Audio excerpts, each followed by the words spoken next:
Minecraft. The conceptual inspiration of Minecraft can be roughly traced back to a game called Infiniminer. Infiniminer is a multiplayer competitive mining game that takes place in a block-based generated world. The game was made by Zach Barth and his studio Zachtronics, one of a handful of so-called block-based games, where the world was made out of blocks that could be created or destroyed. The focus of the game was on mining, but the creator was surprised to see that people were more interested in the ability to create things by placing blocks down. The game wasn't intended to be played this way and didn't really invest much support into it either, aside from adding a sandbox mode from public demand. But Zach still felt like he was losing control of his game. At some point, Notch saw these block mechanics and was inspired to make his own game with them. One that focused not just on mining, but also RPG elements, and with a game design that encouraged using blocks to build stuff. This would lead to the creation of Minecraft, whose first real release was in 2009 when it was posted on TigSource forums. It started to gain popularity very quickly, and there was already a considerable fanbase following the game's development.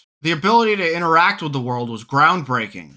Literally, you could spawn into the world, cut down some trees or dig up some blocks, and use them to build a house, a statue, a giant pixel art portrait, or anything else you could imagine. This was a starkly unique gaming experience that few, if any, other games had at the time. It allowed players to change their environment in ways more intricate and accessible than was ever possible before for the average gamer, especially since it allowed them to easily design and build things themselves. Because of this, Minecraft became one of, if not the most dominant game in the world. It became so popular that heavily pixelated blocky visuals became known as Minecraft graphics. It even remained the most popular game on YouTube until 2018. It's probably one of the best examples of how a single unique idea can take you far.